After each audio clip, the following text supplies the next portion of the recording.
Hi guys! Today I'm going to share with you all my journal ideas. I think I have been journaling for over 10 years, but like the ways that I'm doing journaling change every year. Right now I have figured out the best way for me to do journaling, and I would like to share with you. Personally, I think journaling shouldn't be something that's too stressful or too overwhelming for you. There are so many different ways that you can do journaling. So some of them are more reflective, I would say more serious or more formal, that requires a lot of thinking and reflecting your thoughts.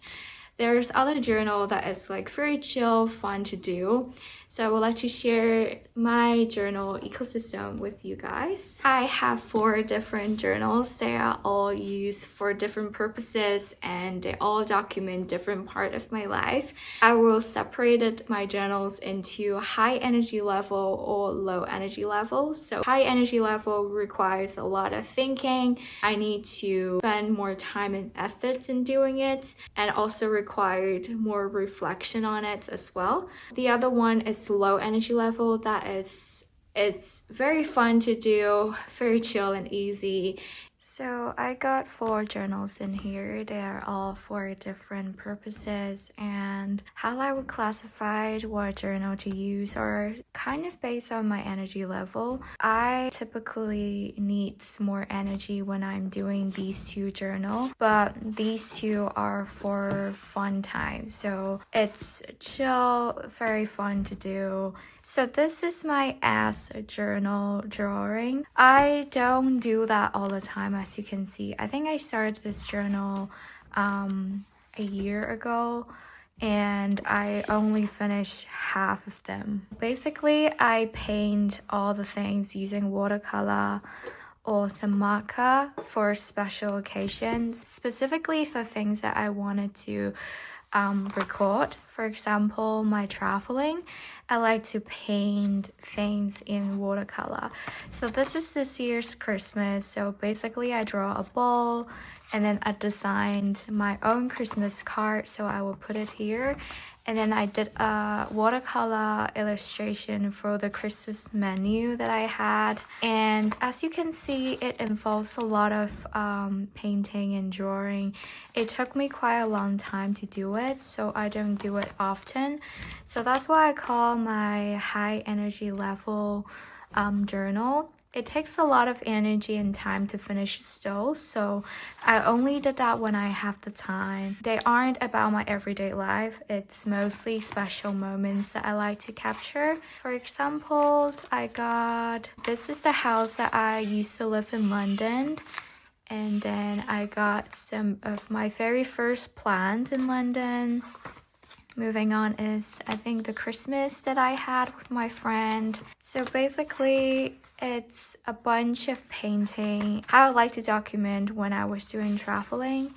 So these are one of my favorite pages because these are all the illustration that I draw based on different West End show that I watch.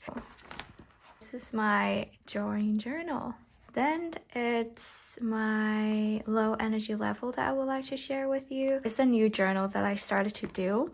Inside page is basically a normal journal. So you will see a calendar, and then some of the empty pages that you can use to draw or write things down. But I still like the idea of having a paper calendar, so I decided to make something fun out of it. This is what I do with the very first month, which is December of 2025. So like you can see, I pick out different photos on that day, specifically on that day, and just stick them in these little square. So I like how they look a lot. I find them very fun to make. It's super easy. Just print out small photos, cut them out, and stick them here. And I really like how it turns out. I haven't finished January yet, but it's such a fun way to recap the month, and I love looking back at now. Also, there are some empty pages. I got those peeled off calendar and I don't want to throw them away because the illustrations are super cute. So I also stick them in these empty pages, and also movie tickets, some fun and small things, probably food receipt that I would print. I would just stick them here. Such a fun way to do this type of journaling, and I really like how it documents my life. Another low energy journal, this one is a bit specific, which is the coffee journal. I bought this years ago when I was in Hong Kong. It's about documentation of your coffee journey. If you're a big fan of visiting different cafes, I highly recommend you to get this journal as well. So you're able to write down the reason for coffee, the shop name that you visit, some of the flavor notes in your cup of coffee. You got some tasting here, rating, process of the coffee, and what coffee drinks that you had. And you're able to put down the country that you visited from that cafe. So I really like this, even though you may not be a coffee maker or a barista, but that will be a really great way for you to document each cafe that you visit, or what kind of cafe do you like.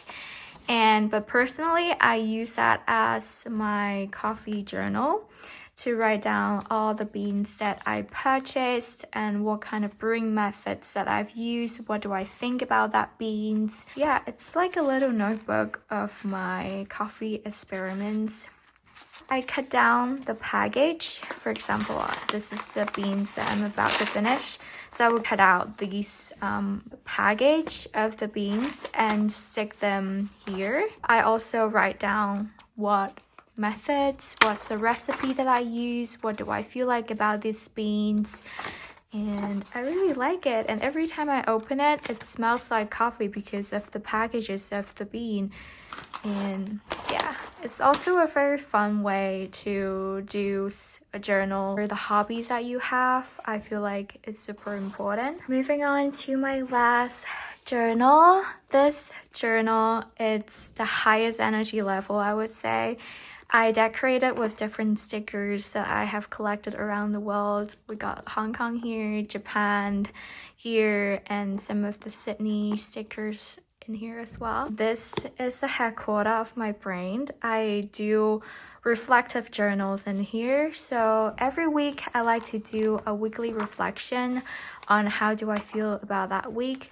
So I got different journal prompts, but usually I start with how am I feeling. This week I'm proud of, highlight of the week. So I do mostly reflective journal in here. Like I like to reflect on each week. How am I feeling? This week I'm proud of, highlight of the week, or next week I want to say no to, and a little manifestation checklist. So this helps me to understand my thoughts, my worries. This requires quite a lot of energy. Sometimes I do journaling after meditation, so I would just follow the journal prompt that the app showed me and just write it, just reflect on that and see how I feel. So it's a lot of writing, but it's super helpful when I'm feeling overwhelmed. So that's it for all my journals. I feel like journaling is such a fun way to document your life, to remind myself all the tiny things that have happened throughout the year. Looking back at all the photos that I took throughout the year did make me feel like I lived the life. I hope that helps you or inspire you new ways to do journaling. Happy journal in 2026. Bye.